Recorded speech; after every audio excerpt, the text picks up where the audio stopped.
Hello, my lovelies. Thank you for joining me here. And I am Maggie Love. And I am sure that you are wonderful. When you get a chance, please hit subscribe and like and leave your comments.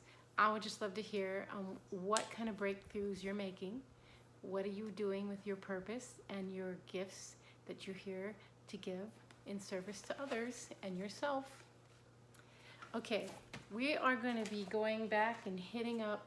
We're on a roll, slow roll, but it's still a roll. The magic of everyday night life with Maria Szepes, and we are now groundbreakingly in our slow crawl, but we're just trying to go nice and slow through to see what little tidbits we might pick up that can help us. We are in chapter 5. The effect thinking has on the circumstances of our lives.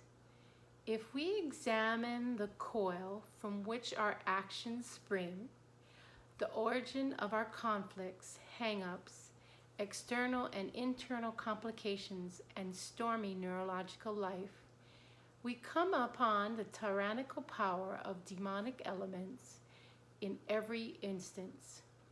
These demons often lead us into barely endurable inner crises, despite our genuinely higher intentions and better judgments. In in-depth psychology makes these demons visible before our intellect and elevates them to consciousness. It explores and finds out their names and betrays their most fiercely guarded secrets, held with ferocious, extended claws, namely that their vulnerability is caused by their own dependency. So our demons are dependent, and we're going to get into what they're dependent on.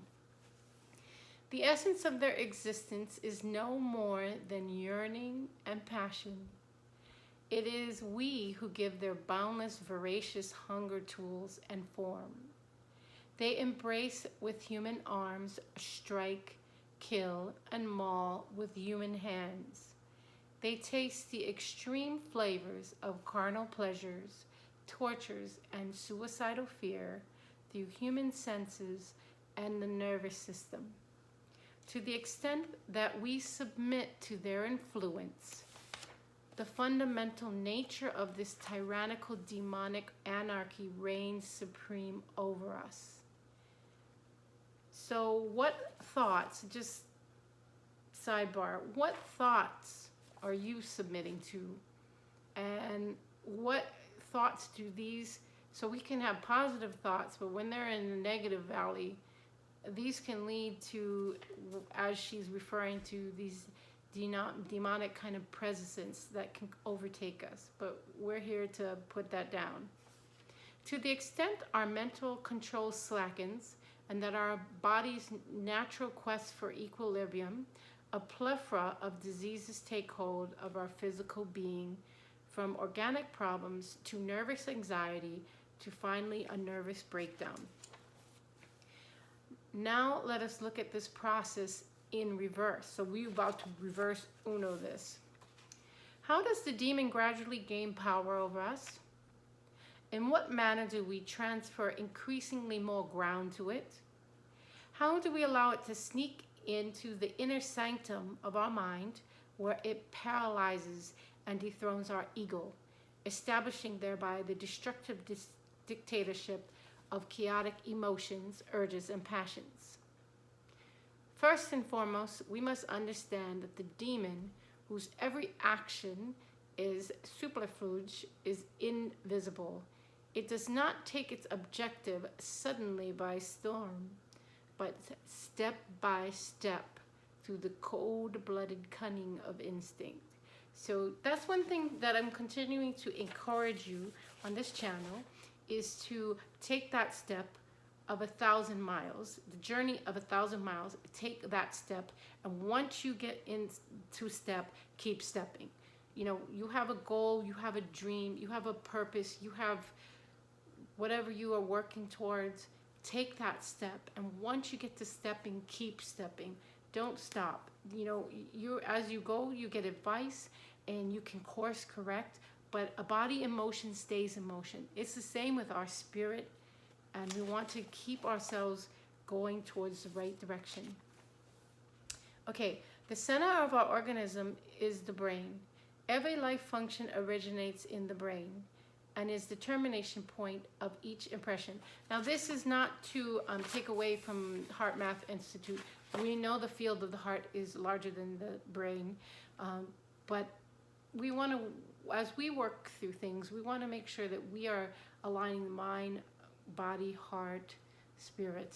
When we're in alignment, we can do anything. Everything's possible.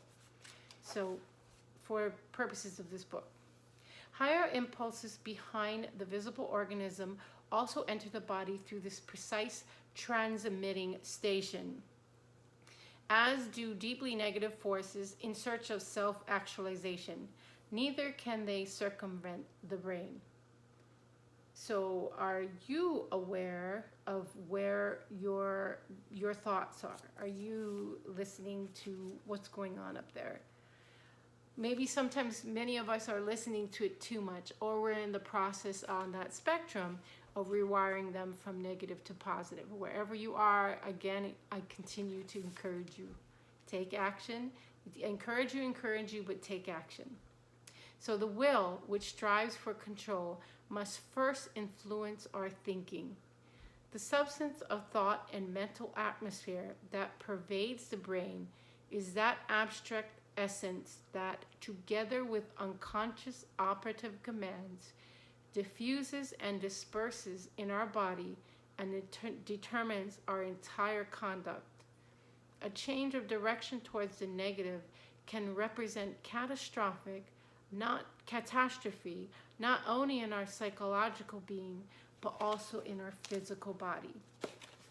So for anybody who is going through anything, this is not an attack on where you are mentally or physically, but what we are trying to uncover, like there's a saying at a place I used to work, it used to say, XYZ is like an onion. The more layers that you peel, the more you cry. But as we go through life, sometimes we gotta peel back the layers to get to the root or the core of the onion. Well, onions are wonderful, they're very healing. But I'm just saying, sometimes we have to pull back the layers in order to get to the root of what is actually causing our illness.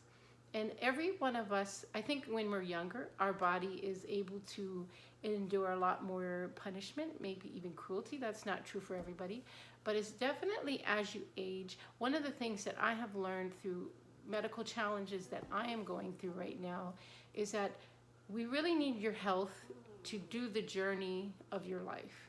You always hear this from a lot of elders and people who tell you, take care of your health, guard your health, don't ever play around with your health. Your health is your first wealth. And I'm going to just let you know that this is very true. Without a healthy mind, without a healthy heart, body, it's very difficult to go out into the world to carry the mission that you were brought here to do. So some of the videos that I have done here, and I will continue to do, is on self-care. So you make sure you take tip-top care of this temple, your temple, wherever you're at on this journey, because this is the body that you've been given in this life that you're going to utilize to walk out your gifts of service, your purpose, your dreams, your goals that are going to help upgrade this planet. Because right now, as everything's shifting and changing, you get a choice to be where you're going to be. So I just want to encourage you that as we go through the layers of this book, if you have physical ailments going on, you've got mental ailments, you've got heartbroken, just keep digging into the deeper layers of it. This book is very gentle, it's very helpful, but it could help you to have an even better life. All right, when you get a chance, please hit subscribe and like, and I'd love to hear your comments. And I just want to thank you all for coming by. I really enjoy this time and I appreciate you greatly. All right, so remember, peace in, peace out.